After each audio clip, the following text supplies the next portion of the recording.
இன்றைக்காக வேதத்திலிருந்து ஒரு வேத பகுதியை வாசிப்போமாக. யாத்திராகம புஸ்தகம் 2வது அதிகாரம் அதனுடைய 7 முதல் 9 வரை உள்ள வசனத்தை வாசிப்போமாக. நோக்கி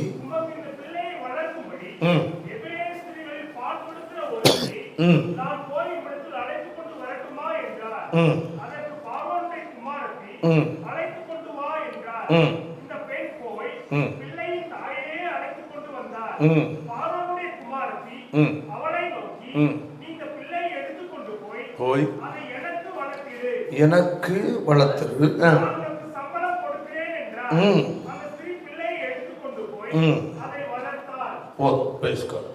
ஒரு பிரதிஷ்டையாய் இருந்தாலும் அதை முன்வைத்து சபைக்கு, குடும்பங்களுக்கு ஒரு தேவ செய்தியை கொடுக்க வேண்டும் என்று ஜெபித்து தான் இடத்துக்கு வந்திருக்கிறேன். அல்லேலூயா. நீ இந்த பிள்ளையை எடுத்து கொண்டு போய் அதை எனக்கு வளர்த்திடு என்று புரிந்து கொள்ள வேண்டும். ஆனால் அதில் நம்ம பார்த்தோம், அந்த தாதி தமக்கை போய் அழைத்து கொண்டு வந்தது யாரை தான்? குழந்தையின் தாயை தான். அவள் தெரிந்து அழைத்து வரவில்லை. ஒன்று, அவள் குழந்தையின் தாய் என்பது யாருக்கும் தெரியாது, பார்வோனுடைய குமாரத்துக்கும் தெரியாது. இதுதான் தேவனுடைய என்னது ஒரு செயல். ஆமென். யாரால் வளர்த்தால் தேவனால் பயன்படுத்த முடியுமோ, ஆமென், அவர்கள் கையில் கர்த்தர் ஒப்பு கொடுக்கிறார். நாம் பொதுவாக நாம் சொல்லுகிற காரியங்கள் உண்டு. பிள்ளைகள் கர்த்தரால் வரும் சுதந்திரம், கர்ப்பத்தின் கனி அவரால் கிடைக்கும் பலன் என்று நாம் பொதுவாக சாதாரணமாக சொல்லிவிடுவோம். அல்லேலூயா. கர்த்தரால் கிடைக்கிற ஒரு சுதந்திரத்தை, ஆமென் ஆமென், அதை உங்கள் கையில் கர்த்தர் குழந்தைகளை ஒப்பு கொடுக்கிறார்.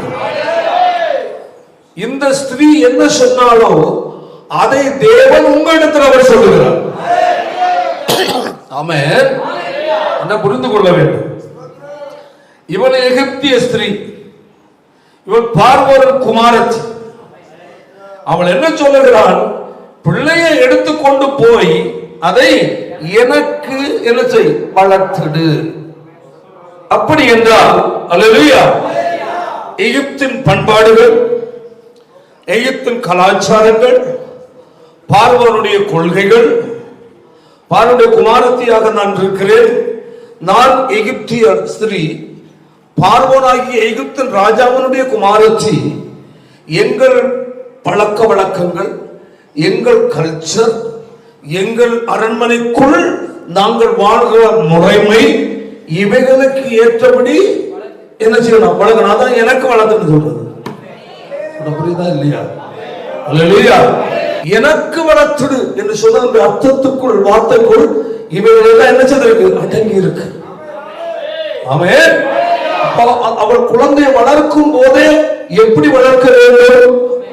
எகிப்தின் முறை, கலாச்சாரம், பண்பாடுகள், எல்லா விதமான பழக்க வழக்கங்கள், பார்வோனுடைய குணங்கள், பார்வோன் விரும்புகிற காரியம், நான் பார்வோனு குமாரத்தி ஆகும், எனக்கு மகனாக வளருகிறவன் என் சொல் கேட்டு, நான் சொல்வதை கேட்டு, நான் விரும்புகிற நிலையில் என் குமாரனா என் மகனா வளருகிறவன் என்ன செய்யணும், வளரணும்.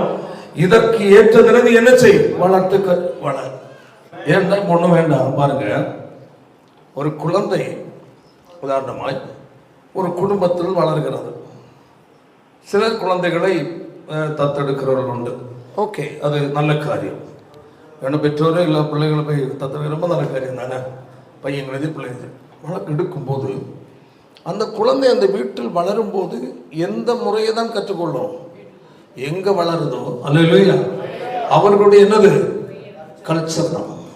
ஆமென். ஆனா இவள் அவளிடத்தில் சொல்லும் போது எனக்கு வளர்த்து நாளைக்கு நீ வளர்த்து எனக்கு கொடுக்கும் போது அல்லேலூயா நான் எதிர்பார்க்கிற குணங்கள் எல்லாம் யார்கிட்ட இருக்கணும்? என் குழந்தைகிட்ட இருக்கணும். ஆமென். இதே குழந்தை அல்லேலூயா எபிரேய ஸ்திரீ வளர்க்கிறார். கையெழுத்தலே சொல்லு, அவ தேவனுக்கு பயந்தவர். கையெழுத்தலே சொல்லு, அதான் ஆச்சரியம். ஆமென்.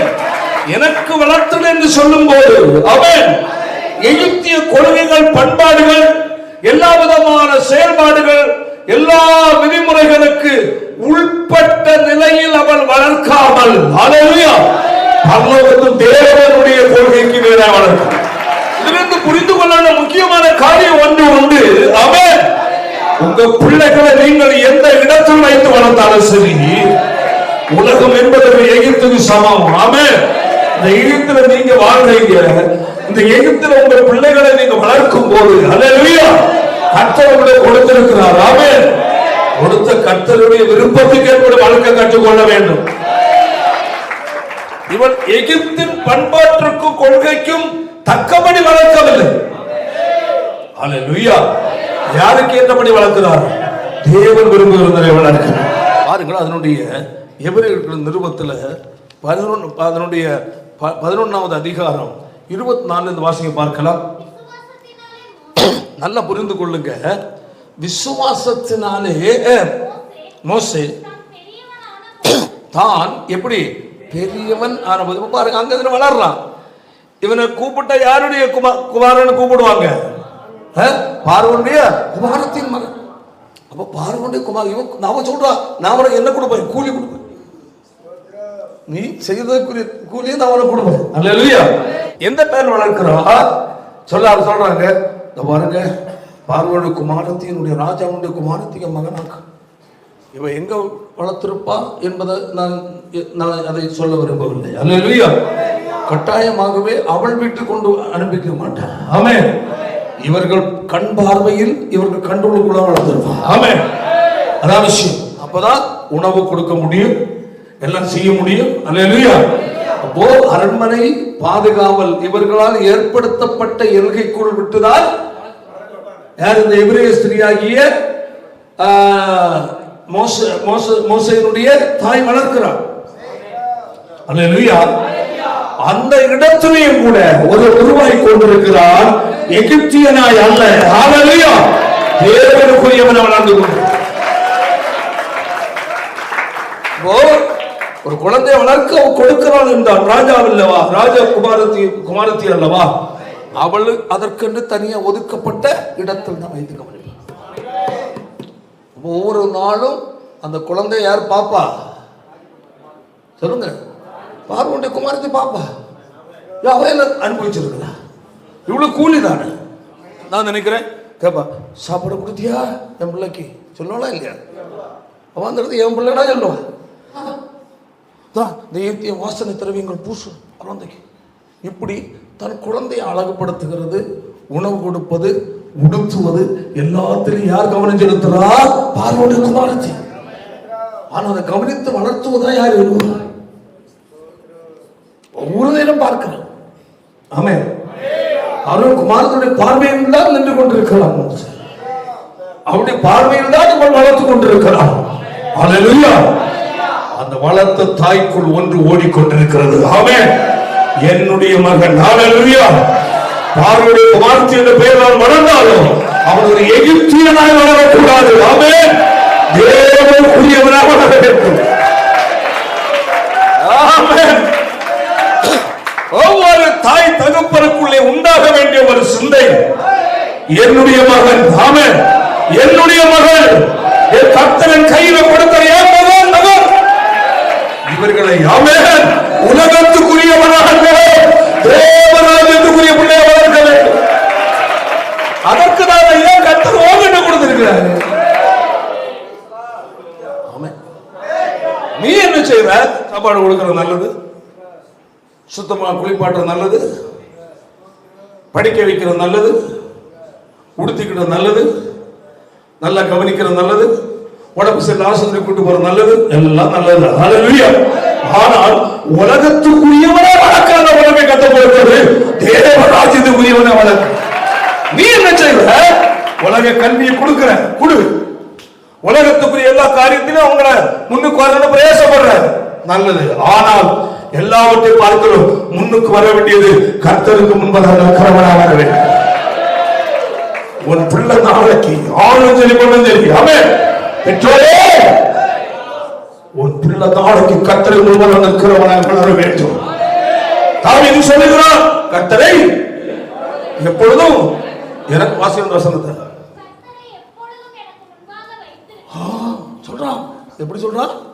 சத்தமா சொல்லு. கர்த்தரை எப்பொழுதும் என் பதவி, என் ராஜ சிங்காசனம், என்னுடைய படை, என்னுடைய மற்றுள்ள காரியங்கள் அல்ல. அல்லேலூயா, ஆமென். அவனுக்கு அந்த நேரத்தில் அவனுக்கு இருக்கிற எல்லாம் அவன் முன்ன இல்ல, எல்லாவற்றையும் கொடுத்த கர்த்தர் முன்ன நிற்கிறான். ஒவ்வொரு நாளும் நீ உன் பிள்ளைகளுக்கு முன்னிறுத்த வேண்டிய ஒரே ஒரு நபர் இயேசு மட்டுமே. இயேசுவை மட்டும் நிறுத்து. இயேசுவை முன்ன நிறுத்தி உன் பிள்ளைக்கு நீ அடையாளம் காட்டி வளர்த்தால் நாளைக்கு அவன் பூமியிலே நல்லா இருப்பான். ஹல்லேலூயா. பரலோகத்தில் வருவாங்க. உன்னிடத்து தேவன் நம்பி ஒப்படைச்சிருக்கிறார். பிள்ளைகள் சின்ன பிள்ளைகளா இருக்கலாம், வாலிபரா இருக்கலாம். ஹல்லேலூயா. உன் பிள்ளைகளுக்கு முன்பதாக யார் நின்று கொண்டிருப்பது? யாரை நிறுத்தி வைத்திருக்கிறார்?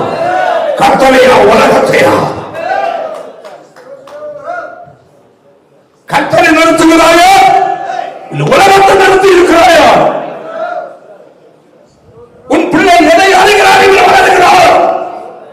உலகத்தை அறிகிற அறிவிலா அல்லது தேவனை அறிகிற அறிவிலா? கர்த்தர் உன்னிடத்தில் கேட்பார். உபாகமத்தில் இஸ்ரவேல் ஜனங்களுக்கு கர்த்தர் கொடுத்த நியமம் என்ன தெரியுமா? 6வது அதிகாரம், உபாகமம் 6:5 முதல் 7 வரை வாசிங்கள், பார்க்கலாம். புரிந்து கொள்ளுங்கள். பிள்ளை இடத்தில் அன்பு இருக்கு. பிள்ளை நம்ம பெற்று வளர்த்த பிள்ளை உண்மைதான். அந்த அன்பு அதிகமாகி உலக வேஷத்தையும், உலகத்துக்குரிய ஆசாபாசத்தையும், உலகத்துக்குரிய சிற்றின்பத்தையும், உலகத்தில் மட்டும் பையன் மலரணும்னு நீ நினைச்சேன்னு வச்சுக்க, உன்னை கர்த்தர் நியாயம் இருப்பார். பிள்ளைகள் ஸ்கூலுக்கு போக இன்னும் முட்டி போடலை, ஜோரமான வச்சு முட்டி போட மாட்டானா? 4 சாத்து போறேன் முட்டி போடுற ஆண்டோட பேசி ஜோம் போ பழகி பாருங்க. வந்தாச்சா, ஸ்கூல்ல இருந்து வந்தாச்சா, எல்லாம் காலம் கழுவிட்டு வா, கை வச்சு ஜோம் தலையில. ஆண்டவரே, என் பிள்ளை ஸ்கூலுக்கு அனுப்பு. ஒவ்வொரு பெற்றோரும் கட்டாயம் செய்யணும். ஒவ்வொரு பெற்றோரும் கட்டாயம் செய்யணும். பிள்ளைகளை முழங்கால் நின்று தேவனோட உறவாட கற்றுக்கொடு. உலகத்தை கற்றுக் கொடுக்கிறது இல்ல, உலகத்தை மட்டும் நீ கற்றுக் கொடுத்து உலகத்தை ஞானமானாய், பட்டதாரியார், பெரிய வசதி வாய்ப்புள்ளவன் வான்னு சொன்னா அவன் உலகத்தோடு அழிந்து போய் விடுவான். தேவ ராஜ்யத்துக்கு அந்நியனாய் மாறி விடுவான். ராத்திரி பகலாக பிள்ளைகளை படிக்க வைக்கிற, ஆனா உன் பிள்ளைகளுடைய கண்களுக்கு முன்பதாய் கர்த்தர் நிற்கிறார, உலகம் நிற்கிறான். கவனி, பிள்ளைகளா இருந்தாலும் வாலிப தம்பிமானாலும் சரி, யாரா இருந்தாலும் கர்த்தரோடு கூட நீ இல்லை என்றால் உன் படிப்பும், உன் சம்பாத்தியமும், உன் திறமையும், உன் அழகும் சாக்கடைக்கு சமம். புரியுதா இல்லையா? நான் பிள்ளைகளை படிக்க வைக்கணும், கவனிக்கணும், பேணணும், எல்லாவற்றுக்கும் மேலாய் நீ கற்றுக் கொடுக்க வேண்டிய ஒரே ஒருவர் தேவனாகிய கர்த்தர். அவரை நீ கற்றுக் கொடுத்தா உன் பிள்ளைகளுக்கு அவருடைய சுபாவம் வெளிப்படும். அவரை நீ கற்றுக் கொடுத்தா உன் பிள்ளைகளோடு கர்த்தர் இருப்பார். உலகம் அதை பார்க்கும். ஆமென். தானியேலுக்குள் தேவனுடைய ஆவி இருந்தது. ஆமென். நேபுகாத்நேச்சார் அடையாளம் கண்டு கொண்டானே. ஹalleluya. யோசேப்புக்கும் தேவனுடைய ஆவி இருந்தது. ஆமென். ஆமென். பார்வோன் அடையாளம் கண்டு கொண்டார். ஐயா, உன் பிள்ளைக்குள்ள தேவன் இருப்பதை, தேவனுடைய ஆவியானவர் இருப்பதை உலகம் பார்க்கிறதா? அப்ப நீ எதை கற்றுக் கொடுக்கிறாயோ அதுதான் உன் பிள்ளைகளுக்குள்ள இருக்கும். ஆமென். பிள்ளைகளுக்கு மாப்பிள்ளை பார்த்தாலும் சரி, பையனுக்கு பொண்ணு பார்த்தாலும் சரி, தெய்வ பக்தி உள்ள பொண்ணை பாரு. படிப்புக்கு முக்கியத்துவம் கொடுத்து, டவரிக்கு முக்கியத்துவம் கொடுத்து பார்த்தேன்னா உன் பிள்ளைகளோட குடும்பம் கண்ணீரால் நிரம்பும். சொன்ன புரியுதா இல்லையா? எழுதி வை ஞாபகத்துக்கு. பொண்ணு எடுக்க போனாலும் சரி, நீ பொண்ணு கொடுத்தாலும் சரி, பணத்தை கேட்கிறவனு பொண்ணு கொடுக்காத. அவனு பணம் அல்ல, வாழ்க்கைக்கு நல்ல வாழ்க்கை துணை வேணும்னு வரவனு கொடு. டவரி வாங்கி கட்டணும்னு நினைச்சேன்னு அது வாழ்க்கை அல்லையா? அது அந்த குடும்பம் நிம்மதியில்லா குடும்பமா அடையும்.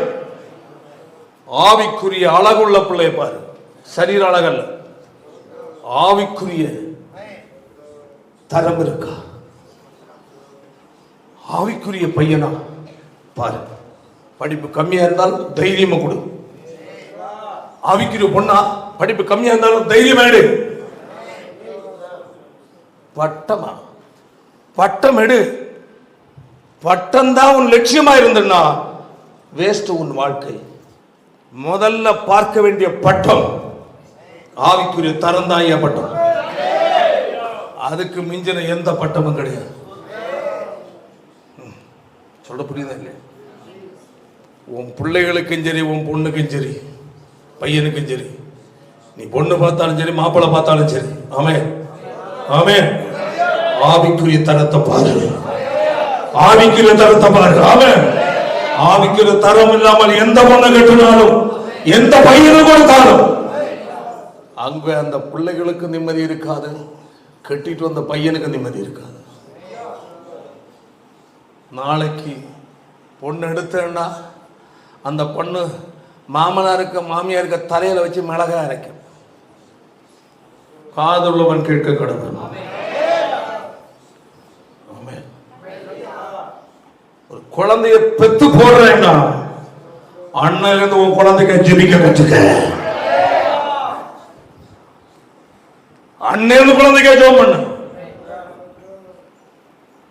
பொம்பளை பிள்ளைகளும் சரி, பையங்களும் சரி, பெற்றோர் வளர்க்கறது முக்கியம் அல்ல, படிக்க வச்சு பெரிதாக்குற முக்கியம் அல்ல. ஒரு அளவுல சர்ச்சையை கொண்டாடலாம், ஞானசாரம் எடுக்கலாம், இருக்கட்டும். நீ ஜெபிக்கிறியா? வாலிப தம்பி தங்கச்சிமார், உன் ஃபியூச்சர் எதிர்கால ஃபேமிலி லைஃபுக்கு ப்ரேயர் பண்றிய நீ? அந்த நேரம் எதையா ஒன்று பார்த்து, பூச்சி பரவாயில்ல, நல்ல பெயிண்ட் அடிச்சிருக்கு, ட்ரெஸ் பரவாயில்ல, முட்டிக்கு மேலே உடுத்துருக்கு, பையன் எப்படி, ஆமா இந்த நாய்க்குட்டி தாடி வச்சிருக்கு, சரி சரி, எப்படி பேண்ட், பேண்ட் கொஞ்சம் இங்கே இங்கே மூணாரத்தில் கீழே அண்டர் கிரவுண்டில் நிற்கிறது ஒரு பேண்ட்டு, சட்டை அந்த இடம் தெரிகிற மாதிரி சட்டை, ஓகே, தலைமுடி நாய் அவுட் சைடு உட்கார்ந்த மாதிரி தலைமுடி. உடம்ப வளர்க்கறதோ தலைமுடியை வளர்க்கறது முக்கியம் அல்ல, உனக்குள்ள கர்த்தர் வளரணும். பிள்ளைகளுக்கு சாப்பாடு கொடுத்து உடம்ப வளர்த்து படிக்க வைக்கிறது எல்லாம் முக்கியம். உன் புள்ள கர்த்தரோடு இருக்கணும். ஒவ்வொரு வாலிப தம்பிமாரும் உங்களுடைய வருங்கால ஃபேமிலி பார்ட்னருக்காக நீ ஜெபிக்கணும்.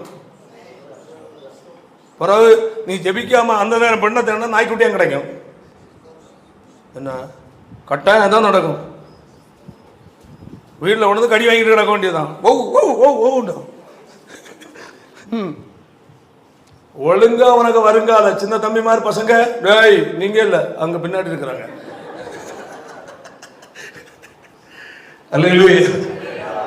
லைஃப் பார்ட்னர், நல்ல வாழ்க்கை துணைக்காக கண்ணீரோட சோம்.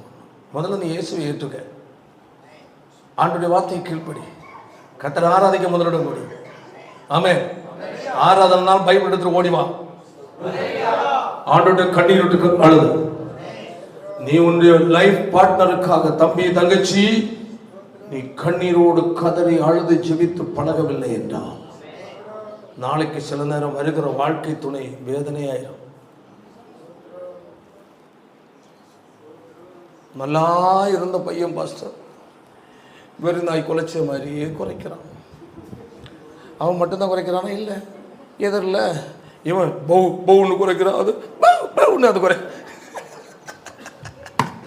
ஹலோ, என்ன யோசிக்கிற? கடி வாங்கணுமா? இல்லை,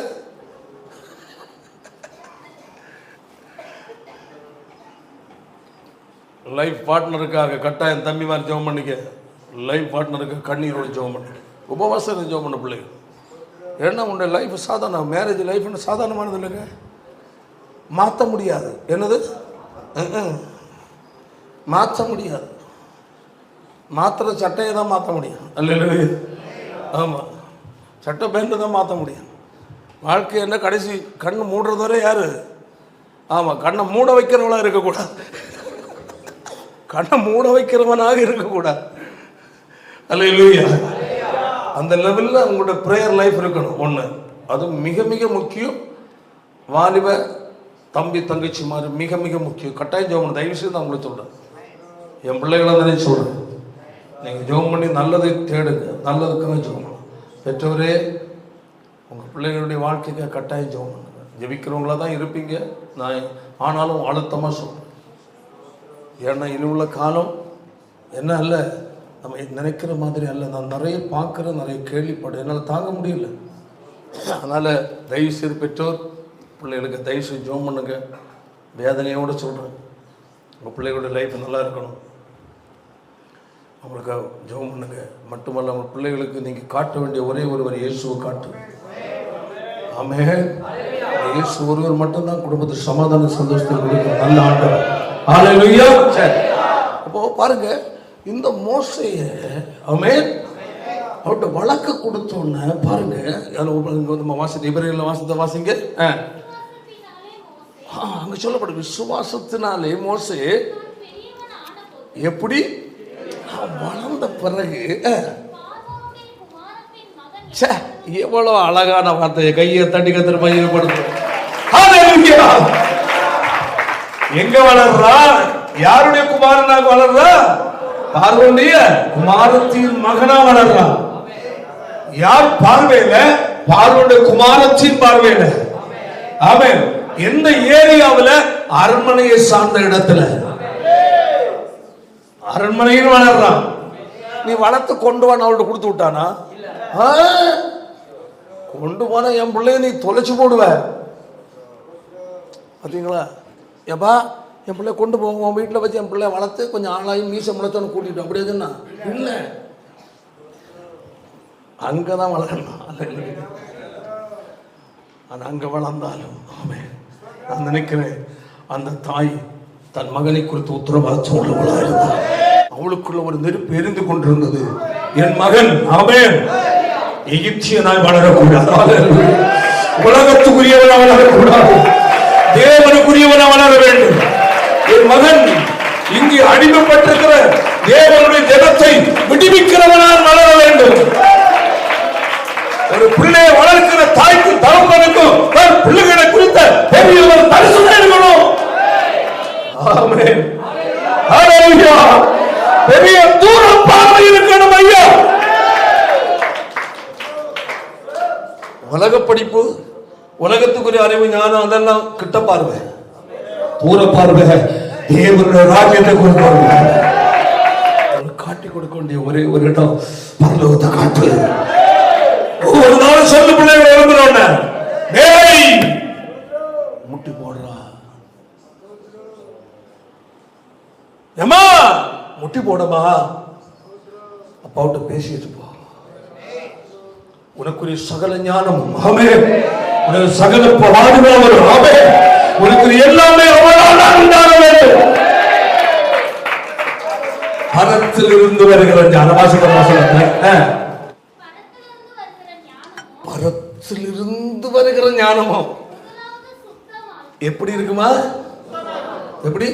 சுத்தம். அப்படி என்றால் கலப்படம் இல்லாதது. அல்லேலூயா. நல்லா சொல்லுவோம். ஒரு முறை வாசிப்போம். பருத்திலிருந்து மேல இருந்து வருகிற ஞானமோ முதலாவது எப்படி இருக்குமா? சத்தமா சொல்லுங்க. சுத்தம். அப்படி என்றால் உலகம் கலக்காத ஞானம். புரிஞ்ச மாட்டவர்கள் சத்தமா சொல்லுங்க.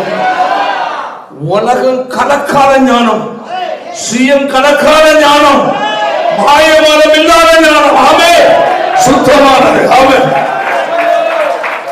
அந்த ஞானத்துக்காக நீ பிரயாசப்படணும். அந்த ஞானத்தை உன் பிள்ளைகள் பெற்றுக்கொள்ள நீ ஜெபிக்கணும். ஆமென். நல்லா புரிந்து கொள்ளுங்க. சாதாரணமான காரியம் அல்ல. அல்லேலூயா. பெற்றோராகிய நீங்கள் ஜெபிக்கிறவர்களாக பிள்ளைகளை தெய்வ பக்திக்குள் வழிநடத்துவதாக இருந்தால், அல்லேலூயா, நீங்க இன்னைக்கு விதைக்கிற விதை என்பதை மறந்துடாதீங்க. விதை விதைச்சா கட்டாயம் உழைக்கும். என்று பிள்ளைகளுக்குள் தெய்வ பக்தியை விதைத்தால், ஆமென், கர்த்தரை குறித்த அறிவை நீங்கள் விதைத்தால், அல்லேலூயா, ஒரு நாள் ராஜாக்களோடு கூட உங்கள் பிள்ளைகளை உட்கார வைப்பாட்டு. இல்லாம உலக அறிவு, உலகத்துக்குரிய காரியத்தை விதைச்சா நாளைக்கு முள்ளாட்டு, குறுக்காட்டு ரொம்ப உதவாததா நிற்கும். பிள்ளைகள் ரெண்டு சர்ச்சைக்கு வரலாம், ஆனா உன்னுடைய பிள்ளைகளுக்குள்ள இயேசுவை காட்டு. அவன் வளர்த்த பாருங்க. அவன் விசுவாசத்தில் மோசே தான் பெரியவனான போது பார்வோனுடைய குமாரத்தின் மகன் எனப்படுவதை வெறுத்தான். சொல்லுவோமா? ஆனா எங்க வளர்க்கிறான்? அரண்மனை. எந்த சாப்பாடு? அரண்மனை சாப்பாடு. புரியுதா? ஆனா என்ன சாப்பிட்டாலும் பார்வனுடைய குமாரத்தின் மகன் என்று அவன் சொல்வதை ஏற்றுக்கொள்ளவில்லை. காரணம், அந்த இடத்துல வளர்த்தாலும் வளர்த்த தாய்க்கு மேல கையை தட்டி, ஹல்லேலூயா, ஆமென், வளர்த்த தாய், ஆமென், அவ்வப்போது அவன் சொல்லுகிற ஒரே ஒரு காரியம், மகனே, எகிப்தின் தெய்வங்கள் தெய்வங்கள் அல்ல, எகிப்தின் குமாரத்தி உன் தாய் அல்ல என்றெல்லாம் சொல்லி இருக்கலாம். எகிப்தின் தாய் அல்ல, நான் உன்னுடைய எபிரிய தாய், உண்மையான தாய். நீ எகிப்தில் அடிமைப்பட்டிருக்கிற தேவனுடைய ஜனத்தை நீ என்ன செய்யணும்? விடுவித்து வாக்குத்தத்த கானானுக்கு நேரத்தை வழி நடத்தணும். உன்னுடைய வேலை எகிப்தில் அடிமைப்பட்டு வாழ்வதல்ல, அடிமைத்தில் இருக்கிற ஜனங்களை விடுவிப்பது உன்னுடைய நோக்கமாக இருக்கும். தேவனுக்குரிய காரியத்தை அந்த தாய் பார்வனுடைய குமாரத்துக்கும் தெரியாம தான் வளர்க்கிற தன் மகனுக்குள்ள போட்டான். பாருங்க, மோசே எப்படியா பெரியவனான அப்ப விசுவாசத்தை பெரியவன் ஆகணும்னா விசுவாசத்தை தாய் என்ன செய்திருக்கணும்? ஊட்டி இருக்கணும் இல்லையா? விசுவாசம் எதனாலதான் வரும்? கேள்வி. கேள்வி எதுல இருந்து வரும்? வேத வசனத்தை. அப்ப தாய் தேவனை குறித்தும் வேத சத்தியத்தை குறித்தும் அவருக்கு சொல்லி இருப்பா. அல்லேலூயா. சொல்லப்பட்ட விசுவாசம் மோசே பெரியவனான போது பார்வனுடைய குமாரத்தின் மகன் என்பதை வெறுத்தான். வெறுத்து அநித்தியமான பாவ சந்தோஷங்களை அனுபவிப்பதை பார்க்கிலும் ஜனங்களோடு துன்பத்தை அனுபவித்து தெரிந்து கொண்டார். அல்லேலூயா. அப்ப எகிப்தின் வாழ்க்கை பாவ வாழ்க்கை. அல்லேலூயா. அவன் அரண்மனையில் வளர்ந்தாலும், ஆமென், தலையில சொல்லுவோம், தாயினுடைய ஆலோசனைப்படி, ஆமென். பாருங்க, அநித்தியமான பாவ சந்தோஷத்தை வெறுத்தான். இந்த வெறுக்கும் இருதயம் எப்படி உருவாச்சு? வளர்த்த தாயின். அப்போ பெற்றோருக்கு பெரிய வேலை இருக்கு.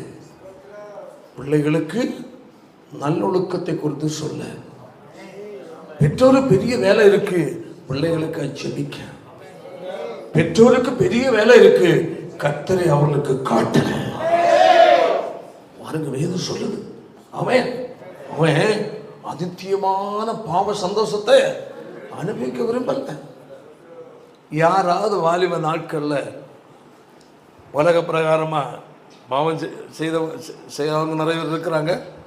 ஜாலியாக ஏதோ சில காரியங்களை செய்யணும், செய்யாமல் இருக்கணும்னுட்டு கட்டுப்பாடோடு வாழ்வாங்களா? இல்லை. அவங்களை திசை திருப்புவதற்கு வேறு அநேக குரல்கள் வரும். ஆனால் தாயின் ஆலோசனை வேற எந்த குரலையும் உள்ள வர விடாமல் தடுத்தது. கொஞ்சம் யோசித்து பாருங்க. நீங்க சின்ன குழந்தைய வளர்க்கலாம், பெரிய பிள்ளைகளா இருக்கலாம். உங்க பிள்ளைகளுக்கு நீங்க என்ன சொல்லி கொடுக்குறீங்க? அப்பா நீ ஜோமனப்போ பயப்படி, இதுக்கு மேல உங்களுக்கு சொல்ல சொல்றோம் தெரியாம இருக்கலாம். அதையாவது சொல்லு. எப்பா ஜோமனு ஜோமன்னியா பைபிள் படிச்சியா? சும்மா என்ன தெரியாதா? அப்படி பையன் மாதிரி எவனா சொன்னானே என்னட்ட சொல்லு. தோத்தம் இல்லை இல்லை கைப்பன உள்ள தவப்பன அந்த வாயில் ஒரு அடி கொடு. ஆமாம் பாருங்க. அடுத்தது என்ன? அனித்தியமான பாவ சந்தோஷங்களை அனுபவிப்பது பார்க்கலும் பாருங்க. அவனுக்கு தெரிஞ்சது எகிப்தில் உள்ள கலாச்சாரப்படி வாழ்ந்தால் ஜாலியா என்ன அனுபவிக்கலாம்? பாவத்தை அனுபவிக்கலாம். அந்த கலாச்சாரத்தை விடுத்தால் நான் யாரோட துன்பம் அனுபவிக்கணும்? தேவஜனத்தோடு தான் துன்பம். அடுத்தது பாருங்களா, அது அழகா சொல்லப்படு. இனி வரும் பலன் மேல் நோக்கமாயிருந்து சொல்லப்பட்டது. சொல்லும் எந்த பலன்? கர்த்தர் ஆயத்தப்படுத்தி அந்த ராஜ்யம், கர்த்தர் கொடுக்க போகிற அந்த கானான் தேசம். ஆமென். தேவனால் வாக்கு பண்ணப்பட்டதான தேசம். ஹல்லேலூயா. சரி, நான் ஒன்று கேட்கிறேன். இனி வரும் பலன் மேல் அவன் நோக்கம் உண்டாகணும்னா அவனுக்கு யார் சொல்லி கொடுத்திருப்பான்? அவன் தாய். பாத்தீங்களா? நம்மளா இருந்தா எப்பா நான் ரொம்ப கஷ்டப்பட்டு இன்னும் வளர்த்தாப்பா, நல்ல இடத்துல அவனுக்கு அரண்மனையில் இடம் கிடைச்சிருக்கு. அந்த சாமி பார்வன் இருக்கிறான் இல்ல, அவர் சொல்றது மாதிரி கேளு, அப்பதான் அப்பா நாங்களும் கஞ்சி கொடுக்க முடியும். இதை நல்ல சம்பளம் கொடுப்பாங்க, அதை வாங்கி எங்களுக்கு கூட என்னப்பா நம்ம அந்த பக்கமா ஒரு வீடு கட்டணும், மெத்த வீடு.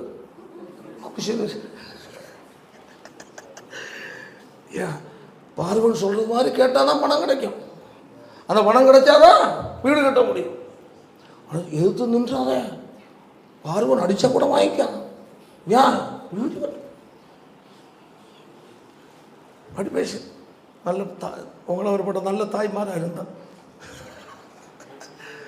அது மோசமான தாய், மோசையின் தாய் அவனுக்கு காட்டி கொடுத்தது மேலே. எவ்வளோ பெரிய தப்பு பண்ணிட்டால, அப்படிதானே? தேவனுடைய ராஜ்யத்தை அவருடைய ஒரே ஒரு எண்ணம், ஆமென், என் மகன் எகிப்து அரண்மனை வளர்ந்தாலும் கூட, ஆமென், எகிப்தின் கல்வியில் வல்லவராய் மாறினாலும் கூட என் மகன் சிந்திக்க வேண்டிய போக வேண்டிய ஒரு இடம் தேவனுடைய ராஜ்யம். என் மகன் செய்ய வேண்டிய ஒரே ஒரு வேலை ஜனங்கள் எல்லாம் வழி நடத்தணும். எவ்வளவு பெரிய தரிசனம் ஐயா! இனி வரும் பலன் மேல் நோக்கமாயிருந்து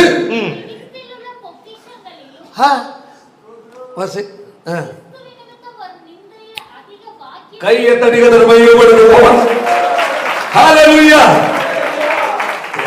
என்ன பொக்கிஷம்?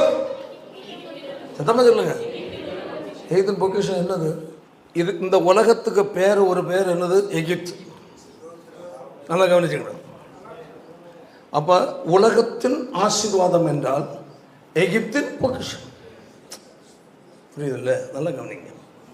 அப்போ எகிப்தில் உள்ள பொக்கிஷம் என்றால் இன்று நாம் இடைவிடாமல் ராத்திரி பகலாக கவலைப்பட்டு சம்பாதிக்கிறோம் இல்லையா? ஆண்டவர் மறந்து அதுக்கு பேச தூக்கத்திலையும் ஜோம்னா அதை தான் ஜோம் பண்ணோம்.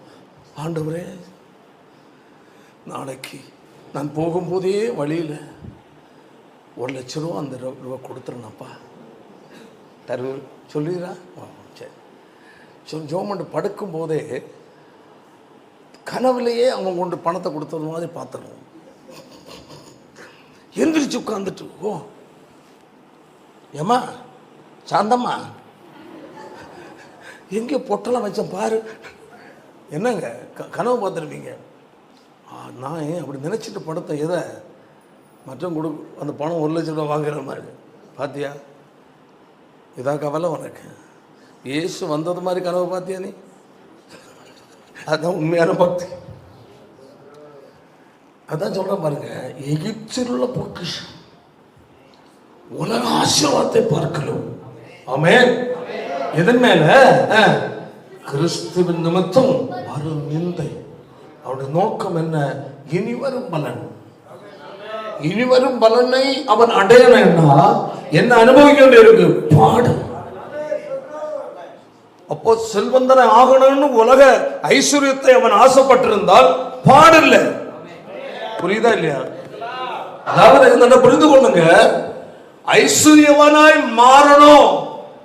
இந்த எகிப்தில ஒரு குட்டி முதலாளியா, குட்டி ராஜாவா மாறணும் என்ன அவன் நினைத்திருந்தால் என்ன இல்ல, கஷ்டமே இல்லை.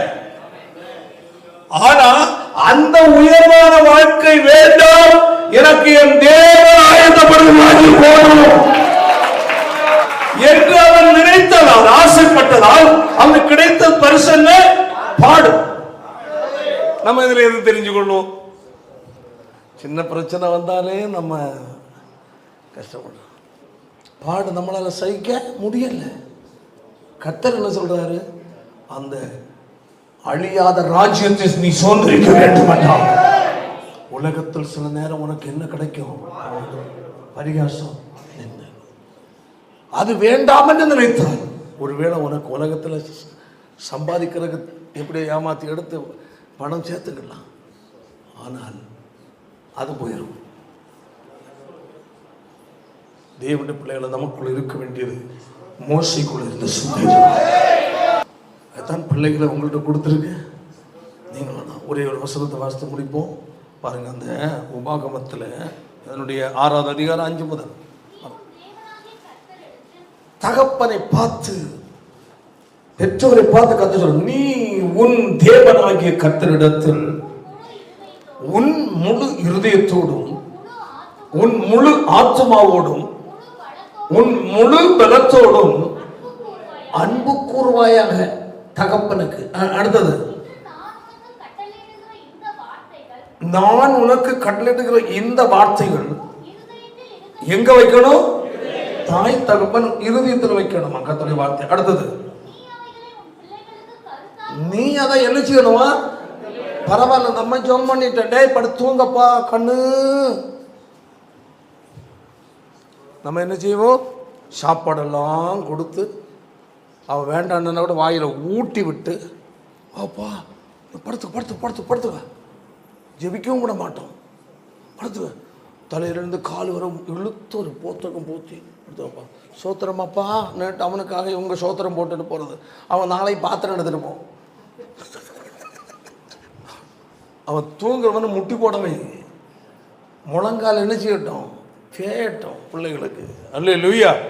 அதான் சொல்றான், அப்படி கையை தலையில சொல்லும், நீ அவைகளை உன் பிள்ளைகளுக்கு எப்படி போறீங்கன்னு கருத்தாய் போதி. தூக்க லேட்டாய் தூங்கினாலும் பரவாயில்ல, வேதத்தில் சத்தியத்தை கற்றுக்கொடு. இனி வரும் பலனை கூட சொல்லிக் கொடு, தேவ ராஜ்யத்தை சொல்லிக் கொடு. சொல்லு மகனே, மோள நல்லதமா படி, நல்லா படி, நல்ல சம்பாதி, நல்லது. ஆனால் ஆண்டவருக்கு முதலிடம் கொடுக்காம நீ சம்பாதிக்காத. ஆண்டவர் முதலிடம் கொடுக்காம நீ படிக்கிறது தேவையற்றது. ஹல்லேலூயா. ஆண்டவர் ஒதுக்கிட்டு நீ படித்தாலும், ஆண்டவர் ஒதுக்கிட்டு நீ சம்பாதித்தாலும் அது நாளைக்கு உனக்கு என்ன செய்யாது? ஒட்டாதம்மா. அது உனக்கு பலன் செய்யாது. புத்தி சொல்லு. அடுத்தது கருத்தா போதி.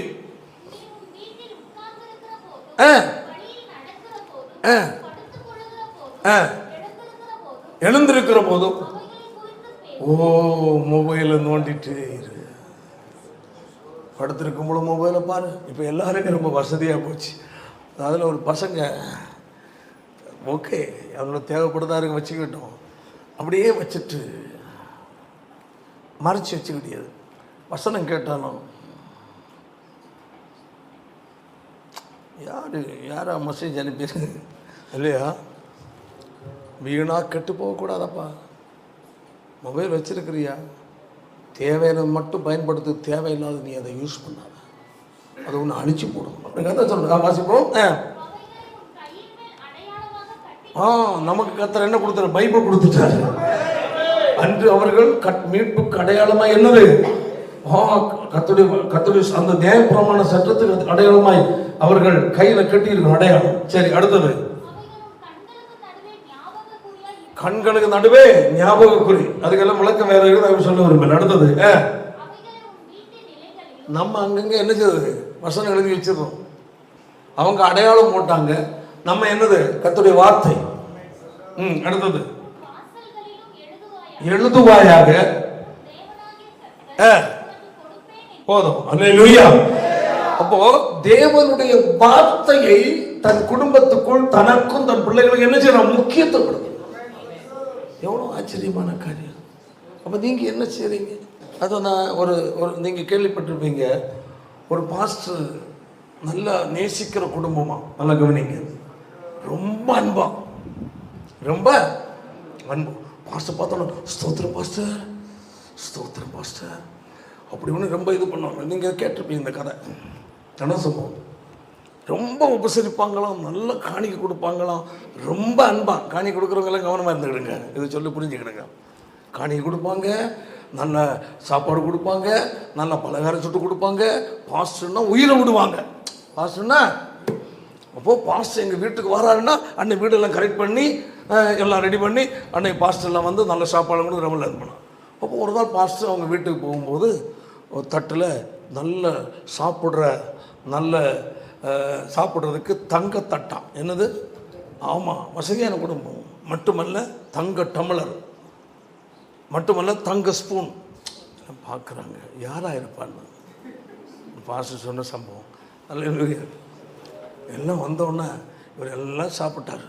எல்லாம் தேவையான சாப்பிட்டு ஸ்தோத்திரம் முடித்தோடனே அப்போ அவருக்கு போனோன்னா பைபிளெல்லாம் எடுத்துகிட்டு வந்துட்டாங்க, எல்லாம் வச்சுருந்தாங்க முன்னாடி. சரி, சாப்பிட்டுட்டு ஒரு ஸ்பூனை எடுத்து மறைச்சி வச்சுட்டார். நல்லா புரிஞ்சுக்கிடுங்க, பாசம் நிறைந்த பாஸ்டராக நீங்கள் கேட்டிருப்பீங்க. மறைச்சி வச்சுட்டார். எங்கே மறைச்சி வச்சார்னு அப்புறம் சொல்கிறேன். மறைச்சி வச்சுட்டார். எல்லாம் முடிஞ்சு ஜெபம் பண்ணிட்டு பாஸ்டர் போயிட்டார். இவங்களும் முடிஞ்சு போச்சு. சரி, தங்க ஸ்பூனை காணோமே, இவ்வளோ ரூபா விலை பிடிக்குமே, எங்கே போச்சுன்னு அங்கே தேடினா தங்க ஸ்பூனை காணோம். பாஸ்டர் தான் கொண்டு போயிருப்பார். அன்புள்ள பாஸ்டர் மேலே பழி போடுறாங்க. இப்போ என்ன செய்கிறது? இதை போய் பாஸ்டர்கிட்ட கேட்கவும் முடியாது, கேட்டால் தப்பாக தான் எடுத்துருவார். கொஞ்சம் நாள் ஆச்சு, அவங்களுக்கு ஒரே கவலை. சர்ச்சில் போனாலும் பாஸ்டர்கிட்ட முகத்தில் பார்த்து பேசுங்கன்னா இல்லை, பழைய மாதிரி இன்ட்ரெஸ்ட் இல்லை. ரொம்ப யோசனை. ஸ்பூனை எடுத்துகிட்டு போயிட்டாங்க. பாஸ்டர் திருடிட்டு வந்துட்டார்.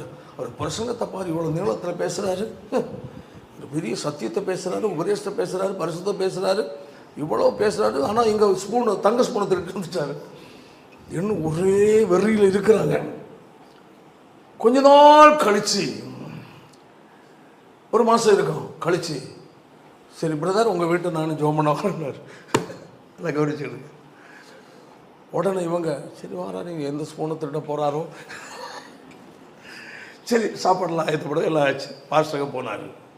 போயிட்டு முன்னாடி எல்லாம் வச்சாங்க. வச்சுட்டு அப்படியே இருந்துட்டு சரி எல்லாரும் அப்படி துக்கத்தோடு நிற்கிறாங்க. ஏன்னா ஸ்பூன் போச்சா. சரி என்ன ஒரு மாதிரி நிற்கிறீங்க? இல்லை பாஸ்டர், இந்த ஒரு தங்க ஸ்பூன் அன்னைக்கு பாஸ்டர் டிஃபன்லாம் கொடுத்தாங்கல்ல, ஒரு ஸ்பூனை காணோன்னு நாங்கள் அண்ணன் இருந்து இன்னும் வரை தேடி அதனால் ரொம்ப கஷ்டம் ஆகிடுச்சு. யார் எடுத்தாங்கன்னு தெரியல. ஏன்னா பாஸ்டர் குற்றப்படுத்த முடியாது. ஒரு மாதம் பிரசவம் கேட்டாச்சு. அப்படியா? சரி எல்லாம் சாப்பிட்டு எடுத்துகிட்டு கையெல்லாம் கழுவிட்டு, தம்பி இங்கே பாப்பா, அந்த பைபிள் எடுனா, உனக்கு அப்பாவுக்கு அந்த பைபிள் எடு. எதுக்கு பாஸ்டர் பைபிள் எடுக்க சொல்கிறாரு? சரி எடுப்போம். அதை புரட்டப்பா. புரட்டினா நடு பைபிளில் ஸ்பூன் இருக்கு. ஒரு மாசமா அந்த பைபிளை நீ தொடரல பார்த்தியா? நீ பக்தியின் வேஷம் என்னட்ட காட்டுற, வந்தோன்னு விழுந்து விழுந்து கவனிக்கிற, சட்டி தூக்கி பெட்டியில போடுற, பெட்டி தூக்கி சட்டியில போடுற, எல்லாம் இது பண்ணி கொண்டு வந்து பௌஜமா வச்சு சாப்பாடு கொடுக்குற, காணிக்க கவர் நிறைய என்னது ஆமா கொடுக்குற, எல்லாம் பக்தி தான். ஆனா ஒரு மாசம் நீ பைபிள் படிக்காத கிறிஸ்தவன் இருந்துட்டு வேஷம் போடுறியான்னு போச்சா. இப்பதான் உண்மையான பக்தி தெரியுது. அப்ப இது மாதிரி சில திருட்டுகள் சில குடும்பங்கள்ல ஊழியக்காரன் செஞ்சாதான் அல்ல பக்தி தெரியும். அப்போ சொல்லிட்டாரு, அப்போ ஒரு மாசமா நீ பைபிளை சொல்றதே இல்லை. இப்போ அவங்களோட முகம் எல்லாம் மாறுச்சு. ஆண்டவரே, பெரிய தப்பு பண்ணிட்டவன், நம்ம செய்த கொடுமையான பாவத்தை பாஸ்டர் மேலேயும் சுமத்திட்டோம். எல்லாரும் வலது ஒப்பு கொடுத்தாங்கன்னாக்கோ அவர் பேசுகிற ஒரு சாட்சி. ஓகே, அது நடந்த சம்பவம் இல்லை எனக்கு தெரியாது, இல்லை கதையாக சொன்னால் தெரியும், ஏன்னா நம்ம அந்த ரோட்டில் இல்லை. அல்லேலூயா. உன்னுடைய பக்தி ஆமென் வீட்டுக்குள்ள பிள்ளைகளிடத்தில் வெளிப்படணும். இல்லாமல் வேஷம் போட்டால் பிள்ளைகள் கெட்டு போயிடுவாங்க. உண்மையான சுகம் நிறைய காரியம். அதனால் பெற்றோரும் உங்கள் பிள்ளைகளுக்கு முன்பதாக தகாத வார்த்தையை பேசாதுங்க. ஒரு சண்டை போடுற இடம் பிள்ளைகளுக்கு முன்னாடி இல்லை. சில பெற்றோர் சண்டை போடுறது எங்கே தான்? பிள்ளைகளுக்கு முன்னாடி. புருஷன் வந்தாச்சு, என்ன எங்கே போயிட்டு வரீங்க? பிள்ளைகள் பார்க்குறாங்க. இதே கேள்வி மக கேட்பா நாளைக்கு மகளுக்கு புருஷன்கிட்ட. கவனமாக கேளு. எங்கே போயிட்டு வரீங்க? என்ன நான் எங்கே போகிற இடம் சொல்லிட்டு போகணுமான்னுட்ட பையன் பார்க்குறான். இப்போ பிள்ளைகளுக்கு கிடைக்குது பாயிண்ட். ஏன்னா கற்றுக்கொள்வதற்குரிய முன்மாதிரி. என்ன சொல்லாமே போகிறீங்க, அப்படி இப்படி, அது துணி வாங்கி தரேன்னு சொன்னீங்க, கறி வாங்கி எத்தனை நாள் ஆச்சு, இப்படி எல்லாம் இருக்கிறது, அப்படி இப்படி. என் தங்கத்து மூஞ்ச பாரு, வாடி போச்சு. இப்போ தங்கத்து சைடில் ஆச்சு, தகப்பனை ஒதுக்கியாச்சு. இந்த ஒரு வார்த்தையே தகப்பனை வெறுக்க வச்சு தாய் அணைச்சிக்கிட்டாடு. தந்திரமான தாய், நாய் தாய். பாருங்க, சக்கரை பாஜி கண்ணுக்கு மூஞ்ச பாரு, வாடி போச்சு. எல்லாம் சொன்னவங்களா போயிட்டு ஹோட்டலுமே தின்னுட்டு வர. இது வேணால் நாங்கள் பட்டினி கடை சாகணுமா? ஐயோ பயப்படாது, நான் அப்போ வீட்டு போயிட்டு நான் வரும்போது 2 கிலோ கறி வாங்கிட்டு வரமோனே. இப்போ அப்பனையும் பகைக்க வைக்கிறா தாய். அடுத்தது என்ன செய்கிறா? பிள்ளைகளையும் தன் பக்கம் இழுக்கிறா. அடுத்தது என்ன செய்கிறா? இதே கற்றுக்கொள்ளுதல் பிள்ளைகள் கற்றுக்கொள்றாங்க. சண்டை பிடிச்சாத, பிள்ளைகளுக்கு முன்னாடி தகாத வார்த்தை பேசாத, ஒருவருக்கொருவர் பழி சுமத்தி பழகாத கணவன் மனைவி, தெருவில் நீ சத்தம் போட்டது வெளியே போகக்கூடாது. நீ முன்மாதிரியா வாழ்ந்தா நாளை உன் பிள்ளையும் முன்மாதிரியா வாழும். இல்லைன்னா நீ எப்படி இங்க காட்டுறியோ அது அங்கேயும் காட்டும். மாமியாரை காலில் போட்டு மிதிக்கிறது, மாமனார் டேய் கிழவன் சொல்றது, நாளைக்கு உன் பிள்ளையா அல்லேலூயா. தெய்வ பிள்ளைகள் முன்மாதிரியா இருக்கு. பிள்ளைகளை தெய்வ பக்தி உள்ள வளைங்க. அல்லேலூயா. அதுக்கு நான் வந்து பேச விரும்பல. ஒரு வசனத்தை மட்டும் வாசித்து முடிப்போம். 1 நாளாகவும் 28வது அதிகாரம் 9ஆம் வசனம் வாசிப்போம். சாலமோனுக்கு தாவீது புத்தி சொல்றான். என்னன்னு? சாலமோனே அறிந்து அவரை என்ன செய், உத்தம இருதயத்தோடு உற்சாக மனதோடும் சேவி, எல்லா இருதயங்களையும் ஆராய்ந்து தோற்றங்களை எல்லாம் அறிகிறார். நீ அவரை தேடினால் உனக்கு தென்படுவார். விட்டு விட்டேன்னு வச்சுக்க, என்றைக்கு கைவிடுவார். பாத்தீங்களா? தன் பிள்ளைகளுக்கு முன்மாதிரியா தகப்பன் சொல்ற வார்த்தை. அப்போ தகப்பன் தாய், உங்களுக்கு தேவன் கொடுத்த பிள்ளைகளை நீங்க எப்படி வளர்க்குறீங்க? பிள்ளைகளுக்கு முன்பதாக நீங்க வாழ்கிற வாழ்க்கை எப்படி? பிள்ளைகளுக்கு முன்னாடி கணவன் மனைவியாகி நீங்கள் பேசுகிற வார்த்தை என்ன? நீங்கள் எப்படி நடந்து கொள்கிறீங்க? தேவனை முன்னதாக உங்களுடைய வாழ்க்கை எப்படி வேளை ஜெபித்து வேதத்தை வாசித்து கர்த்தரை ஆராதிக்க நீங்க முன்னுரிமை கொடுத்து முன்மாதிரியா வாழ்றீங்களா? இந்த நிறைய வாழ்ந்தீங்கன்னா உங்க பிள்ளைகளுடைய லைஃப் குட்டி பரலோகமாய் மாறும். தேவராஜ்யத்துக்கு அந்நியனாய் மாற மாட்டாங்க, தேவராஜ்யத்துக்கு சொந்தக்காரராய் மாறும். உங்கள் வாழ்க்கையில் ஒரு மாற்றம் உண்டாகட்டும். அதற்கு அவங்களை ஒப்பு கொடுங்கள். எல்லாம் கர்த்தர் ஸ்தோத்திரம். முழங்கல் பண்ணிடுவோம். ஆச்சரியமான தேவனாக தேவனை முன்பதாக முன்மாதிரியாக ஆமென் பிள்ளைகளை வளர்க்க வேண்டியதை வளர்த்து தெய்வ பக்திக்கு ஏதுவான நிறைய பிள்ளைகளை வளர்க்க நீங்க கற்றுக்கொள்ளும். இல்லை என்றால் ஹல்லேலூயா, கர்த்தர் துக்கப்படுவார். நான் உனக்கு தந்த பிள்ளைகளை நீங்கள் எப்படி வளர்த்து என்று சொல்லி கர்த்தர் கேட்பார். எல்லாரும் கண்களை மூடி தேவ சமுத்திரம் ஒப்பு கொடுப்போம். கர்த்தர் வாக்கு தத்தத்தில் உண்மை உள்ள தேவனாக இருக்கிறார். Praise the Lord. Hallelujah. Glory Jesus. ஏன் கடைசியாக ஸ்தோத்திரம் பிரதிஷ்டை வைத்திருக்கிறோம் என்றால் இது பெற்றோருக்கு தேவையான ஆலோசனைகள். பெற்றோருக்கு பிள்ளைகளை வளர்ப்பதற்குரிய அறிவு காணப்பட வேண்டும். எதை பிள்ளைகளுக்கு நாங்கள் காட்ட வேண்டும், எதை காட்டக்கூடாது என்பதை பெற்றோர் கற்றுக்கொள்ள வேண்டிய ஒரு நாளாக இருக்கிறது. ஆமென். ஹல்லேலூயா. எல்லாரும் ஒப்பு கொடுப்போம். எல்லா தேவ சமூகத்தில் நல்ல பிதாவே, நல்ல வேலைக்காக உமக்கு நன்றி செலுத்துகிறோம். மோசேயை பார்வோன் குமாரத்தை வளர்ப்பதற்காக அந்த தாயிடத்தில் கொடுத்தார். இவனை எனக்கென்று வளர்த்தது, எனக்கு வளர்த்தது என்று சொல்லி பிள்ளையை கொடுத்தான் என்று பார்க்கலாம். ஆனால் அவள் வளர்த்தது, இந்த பிள்ளை கொடுத்த ஆலோசனைகள் எல்லாம் எகிப்தில் அடிமைப்பட்டிருக்கிற தேவ ஜனங்களை விடுவித்து கானானுக்கு நேராக வழி நடத்த உதவினது ஆண்டவரே. அதுபோல அவர்களுக்கு தேவன் கொடுத்த பிள்ளைகளை சீராய் சுவையாய் தெய்வ பயத்தோடு வேத சத்தியத்தின் அடிப்படையில் கர்த்தரை அவர்களுக்கு காண்பித்து வளர்க்க ஆமென். பெற்றோருக்கு கிருபை கொடுக்க வேண்டும் என்று செபிக்கிறேன். அப்பா தொடர்ந்துள்ள குழந்தை பிரதிஷ்டை கர்த்தர் ஆசீர்வதியும் பெரிய காற்று செய்யும். இயேசுவின் மூலம் செபிக்கிறோம் பிதாவே. குழந்தை பிரதிஷ்டைக்காக எல்லாத்தையும் ஜெபத்தோடு காணப்படுவோம்.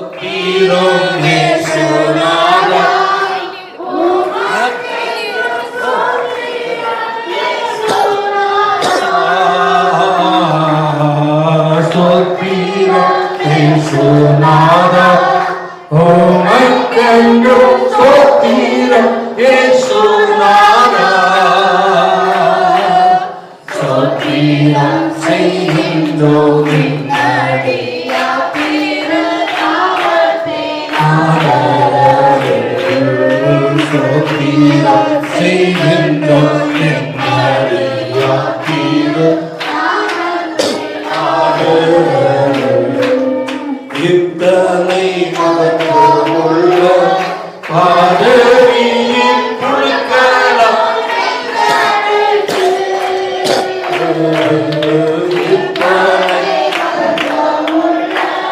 பாதவியின் புழுக்கலாம்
எங்களுக்கு தேவனுடைய பிள்ளைகளே, ஜான் பெர்க்லினுக்கும் அவருடைய மனைவியாகிய பிரின்சிக்கும் தேவனாகிய கர்த்தர் இந்த நாளிலும் இரண்டாவது ஒரு ஆண் குழந்தை கர்த்தர் கொடுத்திருக்கிறார்.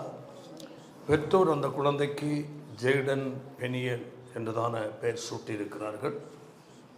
முறைப்படி ஆண்டவராய் இயேசுவும் இந்த பூமியில் பிறந்த பிறகு தாயும் யோசேப்புமாக ஆலயத்துக்கு அழைத்து சென்றார்கள். வேதத்தில் பார்க்கும்போது குழந்தைகளை பிரதிஷ்டை செய்வது வேதத்தின் அடிப்படையில் மாறாத ஒரு சத்தியம். நாம் கேட்டது போல மோசையை வளர்ப்பதற்காக மோசையின் தாயிடத்தில் கொடுக்கும்போது இவனை இந்த குழந்தையை எனக்கு வளர்த்தது என்று சொல்லி கொடுத்தார். அதுபோல இவர்களுக்கு ஜெய்டன் பெனியல் என்ற அந்த குழந்தையை கர்த்தருக்காக வளர்ப்பதற்காக தேவன் கொடுத்திருக்கிறார். பிள்ளைகள் கர்த்தரால் ஒரு சுதந்திரம், கற்பத்தின் கனி அவரால் கிடைக்கும் பலன் என்று கர்த்தர் வேதம் சொல்லுகிறது. அந்த தேவன் கொடுத்த அந்த குழந்தையை கர்த்தருக்கென்று வளர்க்கத்தக்கதான ஞானத்தை கர்த்தர் இவர்களுக்கு கொடுக்கும்படியாய் எல்லாரும் கர்த்தரை ஸ்தோத்திரம் பண்ணிச்சோம். எல்லாம் கர்த்தரை ஸ்தோத்திரம். Thank you Jesus. Hallelujah. Hallelujah. இப்படி காட்டணும். Glory Jesus. Hallelujah. எல்லாரும் கர்த்தரை ஸ்தோத்திரம் பண்ண அந்த குழந்தைக்காக.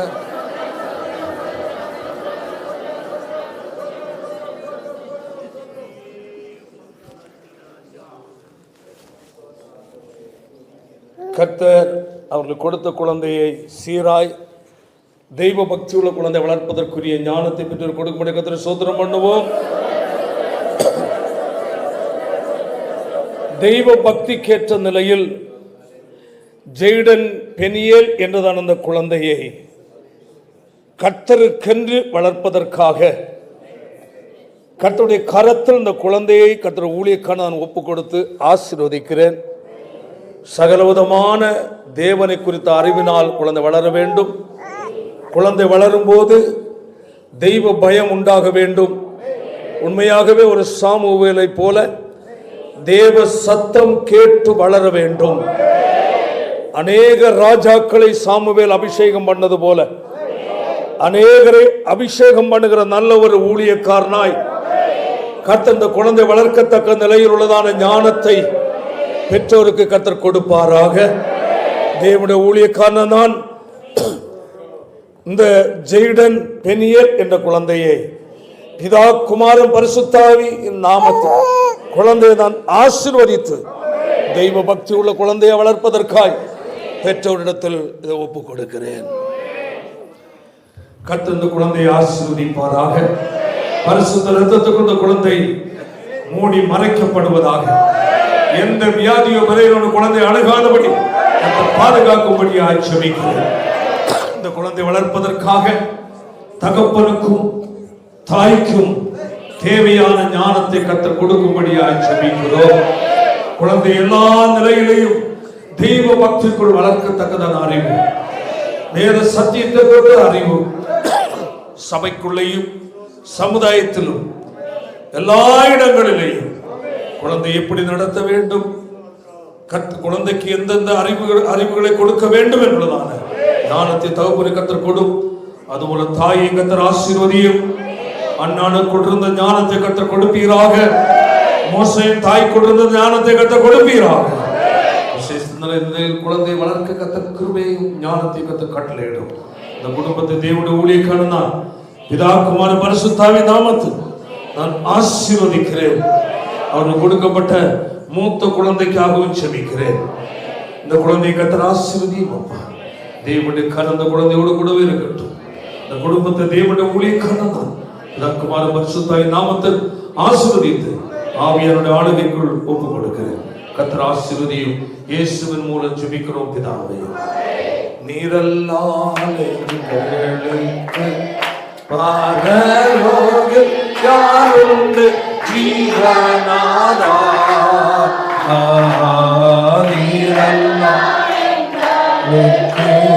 பரலோகில் யாருண்டு ஜீவனாதா.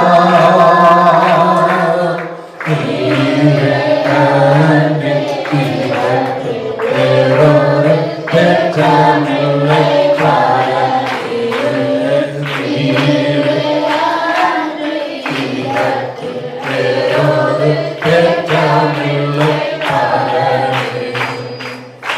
கர்த்தருக்கு பயந்து அவர் வழிகள் நடக்கிறவன் எவனோ அவன் பாக்கியவான். உன் கைகளின் பிரயாசத்தை நீ சாப்பிடுவாய், உனக்கு பாக்கியமும் நன்மையும் உண்டாயிருக்கும். உன் மனைவி உன் வீட்டோரங்களில் கணிதரும் திராட்சை கொடியை போல் இருப்பாள். உன் பிள்ளைகள் உன் பந்தியை சுற்றிலும் ஒலிவுமர கன்றுகளைப் போல் இருப்பார்கள். இது கர்த்தருக்கு பயப்படுகிற மனுஷன் இவ்விதமாய் ஆசீர்வதிக்கப்படுவான். கர்த்தர் சீயோனிலிருந்து உன்னை ஆசீர்வதிப்பார். நீ ஜீவனுள்ள நாளெல்லாம் எருசலேமின் வாழ்வை காண்பாய்.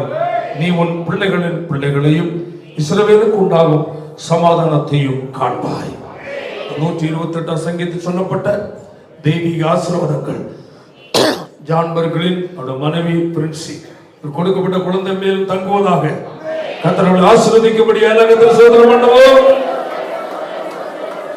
கர்த்தரை ஆசீர்வதிப்பாராக என்று ஆசீர்வதிக்கிறேன். தொடர்ந்து பொறுப்படும் இயேசுவின் மூலம் ஜெபிக்கிறோம் பிதாவே.